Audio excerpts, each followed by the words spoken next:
అందరికీ నమస్కారం. ఇంకా స్టోరీలోకి వెళ్తే వచ్చే నెల 25వ తారీఖు అంటే ఇంకా నెల 15 రోజుల వ్యవధి ఉంది. వాడిని ఎలా అయినా ఆ రోజు పట్టుకోవాలిరా. ఎట్టి పరిస్థితుల్లోనూ వాడు మళ్ళీ ఇండియా దాటి వెళ్ళకూడదు. వాడి ఈ నేల మీదనే చావాలి అని ఆవేశంగా అన్నాడు విరాజ్. కానీ వాడి వివరాలు ఎవరు చెప్తారు అని అజయ్ అనగానే ఉన్నాడుగా మన వెర్రి వెంగళప్ప, వాడు చెప్తారులే. నేను రవికి వాడి బిహేవియర్ తేడాగా అనిపిస్తే వెంటనే చెప్పమని అన్నాను అని అన్నాడు విరాజ్. అయితే మరి మీ అన్నయ్య రిసెప్షన్ పార్టీకి అన్ని అరేంజ్మెంట్స్ చేసేసారా అన్నాడు శ్రీధర్. అన్నీ కంప్లీట్ అయిపోయాయి. ఫ్రెండ్స్ అండ్ ఫ్యామిలీ మెంబర్స్ని మాత్రమే పిలవాలి అని అనుకుంటున్నాం. మీడియాని రానివ్వడం లేదు.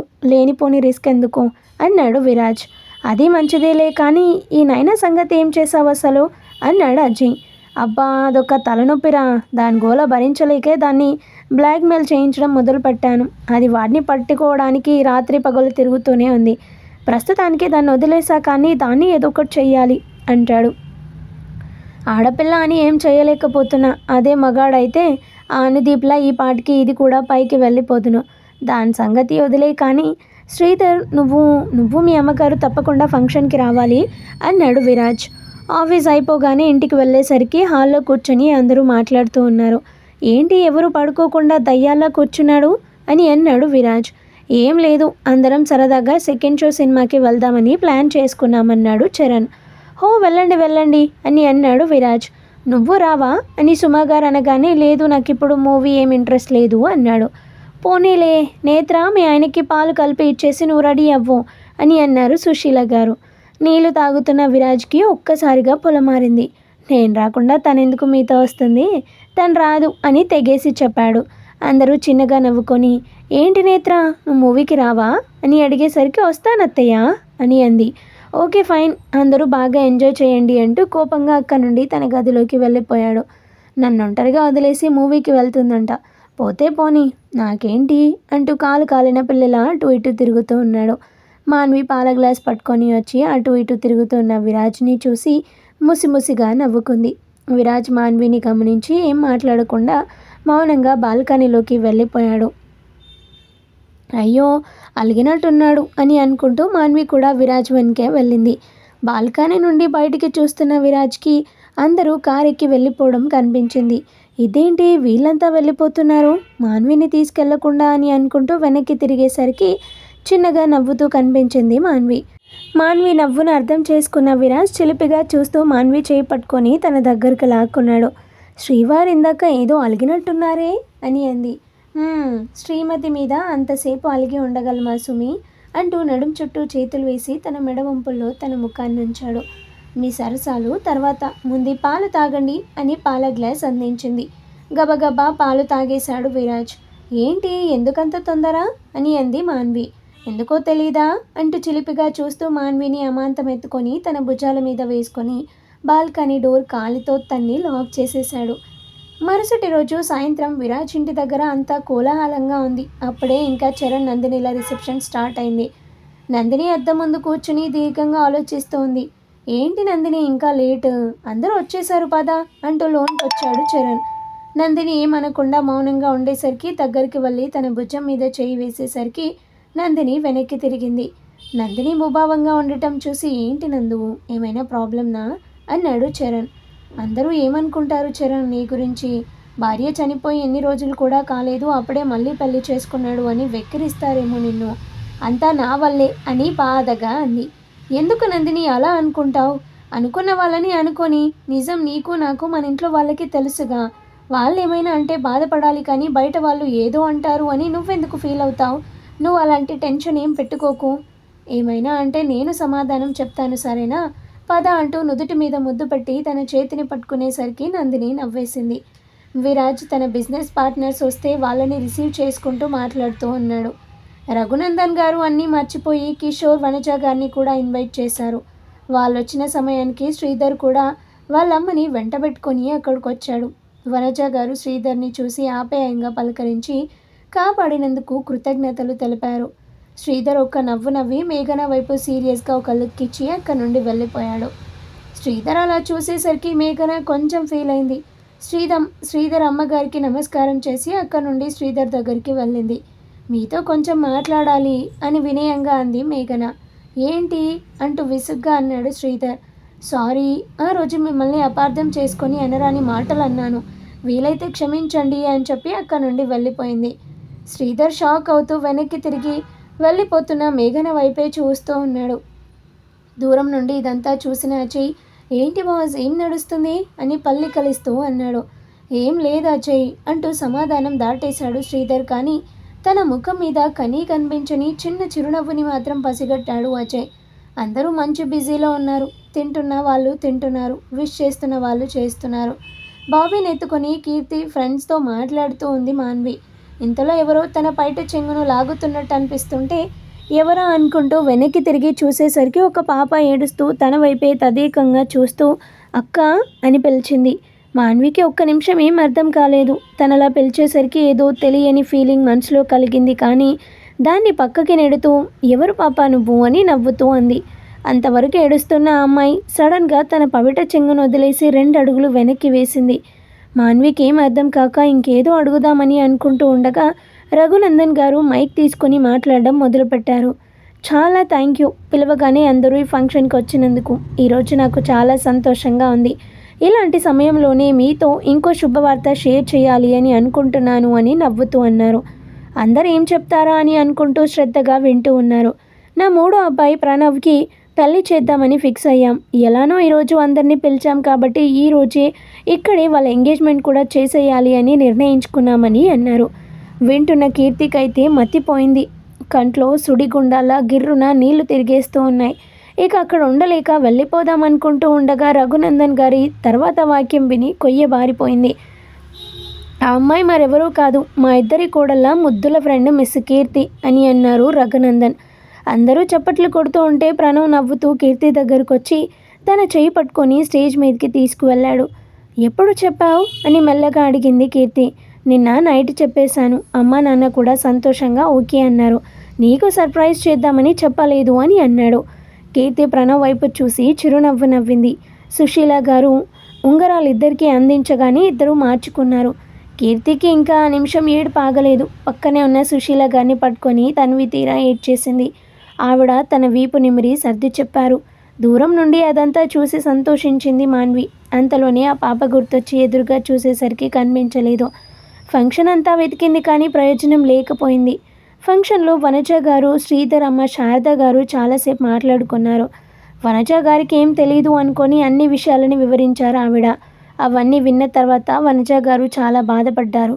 వీళ్ళకి తెలియని విషయం ఏంటంటే వీళ్ళ వెనకే ఉన్న మేఘన వీళ్ళ మాటలన్నీ వినేసింది. కిషోర్ గారికి, వనజ గారికి శ్రీధర్ బాగా నచ్చాడు. కానీ మేఘన మనస్తత్వం తెలిసి ఏమనలేక సైలెంట్గా ఉండిపోయారు. ఫంక్షన్ అంతా అయిపోయాక విరాజ్ గదిలోకి వెళ్ళేసరికి మాన్వి పడుకోకుండా ఏదో దీర్ఘంగా ఆలోచిస్తూ కనిపించింది. ఏంటి పడుకోకుండా అంత సీరియస్గా ఏం ఆలోచిస్తున్నావు అని అన్నాడు విరాజ్ నీళ్లు తాగుతూ. పాప కోసం అని పరధ్యానంగా అంది మాన్వి. నీళ్లు తాగుతున్న విరాజ్కి ఆ మాట వినగానే ఒక్కసారిగా పొలమారింది. గబగబా మాన్వి దగ్గరకు వచ్చి ప్రెగ్నెంటా అని మెరిసే కళ్ళతో అన్నాడు. ఏంటి ప్రెగ్నెంటు అంది మాన్వి అయోమయంగా. నువ్వేగా పాప అని అన్నావు, అంటే నువ్వు ప్రెగ్నెంట్ అయ్యావేమో అనుకున్నా అన్నాడు విరాజ్. అయ్యో అది కాదండి అంటూ విషయం వివరించింది మాన్వి. ఓస్, దానికే అంతా ఆలోచిస్తున్నావా? ఆ పాప మేబీ తప్పిపోయి ఉంటుంది. ఏం చేయాలో తెలియక నువ్వు కనిపించేసరికి నిన్ను పిలిచి ఉంటుంది. ఇంతలో మేబీ వాళ్ళ పేరెంట్స్ వచ్చి తనని తీసుకొని వెళ్ళిపోయి ఉంటారు అని సింపుల్గా వివరించాడు విరాజ్. లేదు విరాజ్, నాకు అలా అనిపించడం లేదు అని అంది మాన్వి. నువ్వు ఎక్కువ ఆలోచిస్తున్నావు బంగారం, అదే అయి ఉంటుంది అని అన్నాడు విరాజ్. నువ్వు ఒక్కసారి ఆ పాప ఎవరి పాపనో కనుక్కో. తను చాలా బాధలో ఉన్నట్టు అనిపించింది నాకు. కావాలంటే ఆ అమ్మాయి బొమ్మ గీసి చూపిస్తాను అని అంది. వద్దు, ఇప్పుడు ఆ ప్రేతాత్మ బొమ్మలు నేను చూడలేను అని. అవి చూసానంటే నాకు వస్తున్న నిద్ర కూడా ఎగిరిపోతుంది. కావాలంటే పొద్దున్నే వేసి చూపిద్దులే, ఇప్పుడు లేట్ అయిందిగా, ఇక పడుకో అంటూ దుప్పటి కప్పి తను కూడా పక్కనే పడుకున్నాడు. చేసేదేం లేక మాన్వి కూడా నిద్రకి ఉపక్రమించింది. పొద్దున్నే లేచిన విరాజ్కి పక్కన మాన్వి కనిపించలేదు. కిందికి వెళ్ళిపోయి ఉంటుంది అని అనుకొని ఫ్రెష్ అప్ అయి జిమ్కి వెళ్తుండగా పని మనిషి వచ్చి కాఫీ అందించింది. అదేంటి నేత్ర ఎక్కడా అని అడిగేసరికి ఏమో అయ్యగారు, పొద్దుటి నుండి నేను చూడలేదు అని అంది పనమ్మాయి. అదేంటి మరి బెడ్రూమ్లో కూడా లేదే అనుకుంటూ కాఫీ పనమ్మాయికి ఇచ్చి ఇల్లంతా వెతకడం మొదలుపెట్టాడు. అన్ని గదులు చూసినా ఎక్కడా కనిపించలేదు. ఆఖరికి డ్రాయింగ్ రూమ్ గుర్తొచ్చి పరిగెడుతూ కిందికి వెళ్ళాడు. తలుపు తీసి చూసేసరికి ఎదురుగా టేబుల్ మీద ముఖం పెట్టి నిద్రపోతూ కనిపించింది మాన్వి. గట్టిగా ఊపిరి పీల్చుకొని లోనికి వెళ్ళాడు విరాజ్. మాన్వి తల నిమురుతూ నుదుటి మీద చిన్నగా ముద్దు పెట్టాడు. తన చేతికి ఉన్న పెయింటింగ్ మరకలు చూసి పక్కనే ఉన్న పెయింటింగ్ చాట్లను అందుకొని వాటిని చూస్తూ తనలో తానే నవ్వుకుంటూ అసలు ఈ బొమ్మలే అంటూ ఆఖరిగా ఉన్న పెయింటింగ్ పేపర్ చూసి కొయ్యబారిపోయాడు. ఇంతలో మాన్వి నిద్ర లేచేసరికి ఎదురుగా విరాజ్ పేపర్స్ పట్టుకొని కనిపించాడు. విరాజ్ అంటూ పిలిచింది మాన్వి. తను పలకకపోయేసరికి దగ్గరికి వెళ్ళి తన భుజం మీద చేయి వేసి విరాజ్ చూస్తున్న పెయింటింగ్ వైపు ఒకసారి చూసి, హో ఇది చూస్తున్నావా, చాలా బాగా వేశాను కదా, ఈ పాపనే నిన్న పార్టీలో నన్ను అక్క అని పిలిచింది. రాత్రంతా నిద్ర పట్టలేదు, ఎందుకో ఏం తోచక ఇలా వచ్చి పెయింటింగ్ స్టార్ట్ చేశాను. ఇదిగో ఆఖరికి ఇలా వచ్చింది చూడు అంటూ నవ్వుతూ విరాజ్ వైపు చూసేసరికి విరాజ్ ఆశ్చర్యం అయోమయం కలగలిపి మాన్వి వైపే చూస్తూ ఉన్నాడు. మాన్వికి ఎందుకు విరాజ్ అలా చూస్తున్నాడో అర్థం అవ్వక, ఏమైంది, ఎందుకు అలా చూస్తున్నావు అని అంది. చిట్టి అని ఒకే ఒక్క మాట విరాజ్ నోటి నుండి వెలువడింది. చిట్టినా, అదెవరు అంది మాన్వి. ఆ పెయింటింగ్ చూస్తుంటే విరాజ్ కంట నిండు కన్నీళ్ళు ఉబ్బికి వచ్చేస్తూ ఉన్నాయి. మాన్వికి ఏం అర్థం కావడం లేదు. ఎందుకు విరాజ్ ఏడుస్తున్నావు, ఆ అమ్మాయి నీకు తెలుసా అంటూ కంగారు పడుతూ అడిగింది. ఆ పెయింటింగ్ని మాన్వికి చూపిస్తూ ఈ అమ్మాయినైనా నువ్వు చూసావు అని అన్నాడు. మాన్వి అయోమయంగా విరాజ్ వైపు చూస్తూ ఉండగా, నిన్నే అడుగుతున్నా, సరిగ్గా గుర్తు తెచ్చుకొని చెప్పు అని కొంచెం గంభీరమైన స్వరంతో అన్నాడు. మాన్వి భయపడి, అవును, తినే నా బయటలాగి అక్క అని పిలిచింది, తర్వాత ఎంత వెతికినా కనిపించలేదు అని అంది. విరాజ్ మాన్వి భుజం వదిలేసి రూమ్ నుండి బయటికి వెళ్ళిపోయాడు. డ్రెస్ మార్చుకొని కార్ కీస్ తీసుకొని నేరుగా నిన్న ఫంక్షన్ వీడియో తీసిన ఫోటోగ్రాఫర్ ఇంటికి వెళ్ళి కాలింగ్ బెల్ కొట్టాడు. తలుపు తీసి ఎదురుగా ఉన్న విరాజ్ని చూడగానే, మీరేంటి సార్ ఇంత పొద్దున్నే అని అన్నాడు అతను. నిన్న ఫంక్షన్ తాలూకు వీడియో ఫుటేజ్ చూపించు, చాలా అర్జెంట్ అంటూ మరో మాటకి అవకాశం ఇవ్వకుండా తన్ని లాక్కొని కార్ ఎక్కించాడు. పాపం ఫోటోగ్రాఫర్కి ఏం అర్థం కాక స్టూడియో తాళాలు తీసుకొని విరాజ్ వెనకే కార్ ఎక్కాడు. షాప్ ఓపెన్ చేసి సిస్టమ్ ఆన్ చేశాడు అతను. విరాజ్ తీసిన వీడియోని ప్లే చేయమని చెప్పగానే చేశాడు. విరాజ్ నెమ్మదిగా వీడియోని జాగ్రత్తగా పరిశీలిస్తూ ఉన్నాడు. ఫోటోగ్రాఫర్కి ఏం అర్థం కాక బుర్ర కోక్కుంటూ పక్కనే ఉన్న చైర్లో అలా పడుకుండిపోయాడు. అంతా గమనిస్తున్న విరాజ్కి వీడియోలో చిట్టిని తీసుకొని ఒక ఆమె ఎంట్రన్స్ దగ్గర కనిపించింది. అది చూడగానే విరాజ్ కళ్ళు పెద్దవయ్యాయి. తను చిట్టినా కాదా అని కన్ఫర్మ్ చేసుకోవడం కోసం కొంచెం జూమ్ చేసి చూశాడు. తను చిట్టినే, ఇప్పుడు కొంచెం పెద్దదైంది. అది చూడగానే విరాజ్ ఆనందానికి అవధులు లేవు. ఆవిడెవరా అని తెలుసుకోవడం కోసం వీడియోకి కీలో ఉన్న ఆమె ఫోటో తీసి ఇంట్లో అందరికీ సెండ్ చేశాడు, ఒక్క మాన్వికి తప్ప. ఎందుకంటే ఫంక్షన్కి వచ్చిన వాళ్ళంతా కూడా ఇంట్లో ఎవరికో ఒకరికి తెలిసిన వాళ్ళే. అందరికీ ఫోన్ చేసి వాట్సాప్ చూడమని చెప్పి ఆవిడ ఎవరికైనా తెలుసా అని అడుగుతూ ఉన్నాడు. ఎవరు కూడా తెలియదు అని అన్నారు. లాస్ట్కి ఇక మిగిలింది సుమా గారు ఒక్కరే. ఆవిడకి ఫోన్ చేసి అడగగానే ఉండి చూస్తా అని చెప్పి ఫోటో చూడగానే, తిను నా ఫ్రెండ్ కౌసల్య విరాజ్ అని అన్నారు. అత్తయ్య ఆవిడ అడ్రస్ చెప్పు అర్జెంటుగా అంటూ ఫోటోగ్రాఫర్ని లేపి థ్యాంక్ యూ అని చెప్పి అతనికి డబ్బులు ఇచ్చి అక్కడి నుండి కార్లో జెట్ స్పీడ్లో సుమా గారు చెప్పిన అడ్రస్కి చేరుకున్నాడు.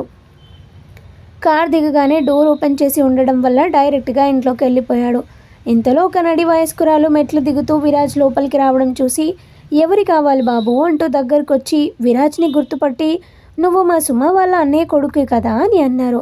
విరాజ్ ఆవిడ మాటల్ని వినిపించుకోకుండా ఇల్లంతా తిరుగుతూ చిట్టి కోసం వెతుకుతూ ఉన్నాడు.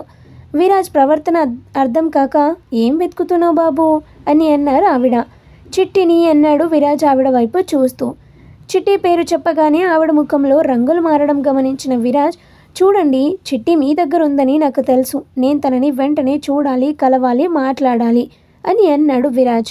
ముందిలా వచ్చి కూర్చో బాబు అని అంది ఆమె. చిట్టి ఎక్కడుందో చెప్పండి, నేను తనని చూడాలి అని మళ్ళీ అన్నాడు విరాజ్. బాబు ముందిలా కూర్చో, చిట్టి మా ఆయనతో పాటు బయటికి వెళ్ళింది, వచ్చాక కలుద్దామని అంది. అప్పటికి కానీ విరాజ్ మనసు కుదుట పడలేదు. కాఫీ కలుపుకొచ్చి విరాజ్ చేతికి అందించింది. కాఫీ తాగుతూ ఉండగా, చిట్టి ఎలా తెలుసు బాబు నీకు అని అడిగింది. విరాజ్ అంతా వివరంగా చెప్పి, నాయన ఇప్పుడు తన భార్య అని అన్నాడు. జరిగిందంతా విని నిర్ఘాంతపోయింది ఆవిడ. ఇంతకీ చిట్టి మీకెలా దొరికిందండి, అసలు చనిపోయిందనుకున్న చిట్టి బ్రతికుందని తెలిసి షాక్ అయిపోయాను అని అన్నాడు విరాజ్. అసలు జరిగిందేంటో, చిట్టిని ఎలా కాపాడారో అని చెప్పుకొచ్చింది ఆవిడ. మరి ఎలా కాపాడింది ఏంటి అనేది మనం నెక్స్ట్ ఎపిసోడ్లో చూద్దాం. అండ్ స్టోరీ డైలీ ఇవ్వడానికి అవ్వట్లేదండి, సో అందుకనే డిలే అవుతుంది. సారీ అండి, ఏమనుకోవద్దు. మ్యాక్సిమమ్ పెట్టడానికి ట్రై చేస్తూ ఉంటానండి, please. And thank you support చేస్తున్నందుకు.